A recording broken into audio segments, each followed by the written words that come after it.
हुआ ज्यादा, सबसे ज्यादा उसी, क्योंकि वो पोर्ट फेल हो गया ना सर, वो सक्सेस नहीं हुआ। नहीं, एक पोर्ट से कैसे डूब जाएंगे? ये नीतियां तो पुरानी चलती आती है ना।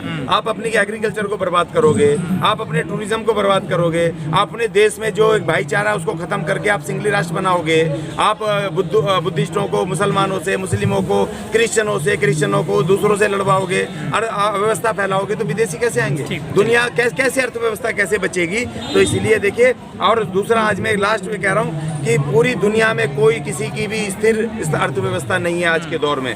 जो ग्लोबलाइजेशन आज पूरी दुनिया वर्ल्ड से जुड़ा है, कब अमेरिका जीरो हो जाए और कब श्रीलंका हीरो हो जाए कुछ नहीं कह सकते, क्योंकि सब शेयर बाजार सट्टा मार्केट पे जुटे। सर, रोड, पुल और मेट्रो पर 18% GST लगती है। हाँ, तो लगेगा ना। अब उस सुबह तो छोड़ो ना, उसको तो छोड़ो। अभी जो खुला आटा, खुला आपके वो मसाले, खुली जितनी चीजें जो गरीब खरीदता था रोज दिहाड़ी करके 20 रुपए 30 रुपए के थोड़े से 100 ग्राम अपना चीनी चावल कुछ लेकर के बना लेता था, अब उसके ऊपर इन्होंने GST लगा दी है। तो अभी खाली रोड पर नहीं है, अभी तो ये बहुत सारी चीज़ों पे GST लगाने वाले हैं। और देखो एक और बड़ी बात है कि जो GST भी पक्ष है ना विपक्ष है ना कोई तीसरी विचारधारा है, वहाँ पे नेतृत्व है नहीं, नेतृत्वहीन जनता लड़ाई लड़ रही है। लेकिन कहा जा रहा है कि भारत की स्थिति नहीं होगी, भारत एक बड़ी अर्थव्यवस्था है। अर्थव्यवस्था है तो अभी इतना कर्जा हमारे ऊपर क्यों जा रहा है? बेरोजगारी क्यों बढ़ रही है? बेरोजगारी इतनी क्यों बढ़ रही है? अर्थव्यवस्था है तो जनता तक वो पैसा क्यों नहीं पहुंच रहा है? जनता उसमें भागीदारी क्यों नहीं बन रही है? और इतनी महंगाई क्यों रही है? सबसे बड़ी बात ये, अभी तक के पिछले आज़ादी के बाद से जितनी बड़ी महंगाई दर आज की तारीख में देश में, बेरोजगारी दर आज की क्यों है? अर्थव्यवस्था बड़े होने से, अर्थव्यवस्था गिरने से कोई सेकंड लगते हैं, क्योंकि ये श्रीलंका की जो अर्थव्यवस्था थी, इससे पिछले टर्म में 2 साल पहले दुनिया की नंबर 1 अर्थव्यवस्थाओं में आ गई थी। पता है आपको?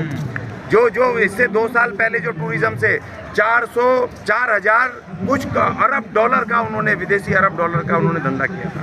तो दुनिया की अर्थव्यवस्थाओं में एक मानी जा रही थी, ये 2 साल पहले की बात है, वो लुढ़क गई ना। क्योंकि आज अर्थव्यवस्था, आज आप उसको ये नहीं कह सकते कि आज जो मौजूदा परिस्थिति है वो कल भी रहेगी, 24 घंटे बाद भी रहेगी, क्योंकि ये दुनिया आपस में जो जुड़ी है, तो ये शेयर बाजार है, शेयर मार्केट है। आज आप सबसे बढ़िया जा रहा है ये कारण तो है। मेरा एक आखिरी सवाल, जो चाइना ने पोर्ट बनाया है वो सबसे बड़ा कारण है श्रीलंका को लेकर डूबने का?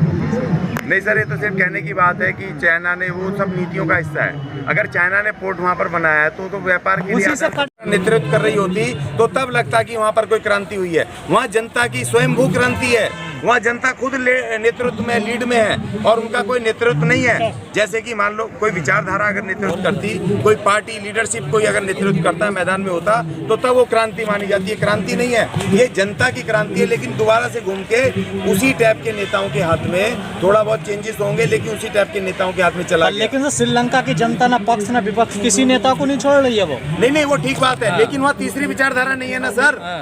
मैं कहता हूँ कि क्रांति के लिए या तो लेफ्ट या राइट कोई चाहिए, कोई नेतृत्व में कहाँ है कोई?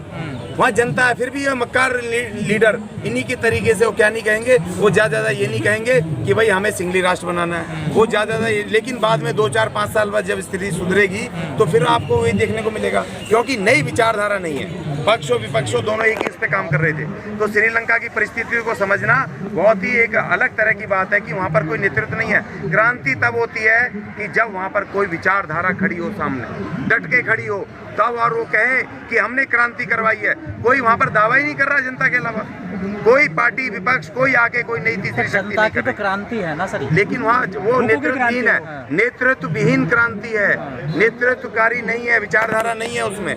भूखी जनता है ना सर, भूखी जनता जो स्वयंभू अपने आप परेशान होके अपने आप खड़ी है ना। आप 10 साल मान लो जो, लेकिन उसमें कोई भी नेतृत्वकारी नहीं दिख रहा था विपक्ष में, और आज भी जनता स्वयंभू तरीके से मैदान में है। हमारा जो टैक्स सिस्टम दिया हुआ है, कभी संविधान देखा है? जो हमारा संविधान का जो टैक्स सिस्टम दिया हुआ है वो एक यूनिक स्पेशल एक टैक्स सिस्टम था, जिससे कि हमें कभी दिक्कत नहीं हुई। तो वो अब ये GST लाए फॉरेन उस पर, अमेरिकन कल्चर पे है ना। अब जब हर बात पे अमेरिका को ले आते हैं, अमेरिका की जनता और हमारे देश की जनता में जमीन आसमान का फर्क है। आज वो जनता 100% लिटरेस पढ़े लिखे हैं, और वहाँ पे 100% जनता वो कई अपने काम पे, सब रोजगार पे, दूसरी चीज़ों पे उनको डिपेंड है। वहाँ से आप कैसे कंपेयर करोगे हमें हर चीज़ को? आप उसकी GST को यहाँ कैसे लगा सकते हो, कैसे लागू कर सकते हो? वो तो विकसित देश है, उनसे आप। और दूसरा अमेरिका, देखो अमेरिका और आप में फ़र्क है। अमेरिका दूसरे देशों को शिकार करके अपने नागरिकों के लिए पैसा कमा के लाता है, अपने हथियार बेच करके वहाँ पर अपने पूंजीपतियों को बेच करके वहाँ से पैसा कमाना। और तुम तो अब दूसरों को, तुम तो दूसरों के शिकार हो, तुम अपनी जनता को लुटवा रहे हो। तो इसलिए अमेरिका और तुम में फ़र्क है। अमेरिका का नाम मत लो भाई, तुम तो अपनी जनता को लुटवाने वाले लोग हो, और अमेरिका अपनी जनता के लिए लूट के लाता है भारत से। धन्यवाद। Press the bell icon on the YouTube app and never miss another update.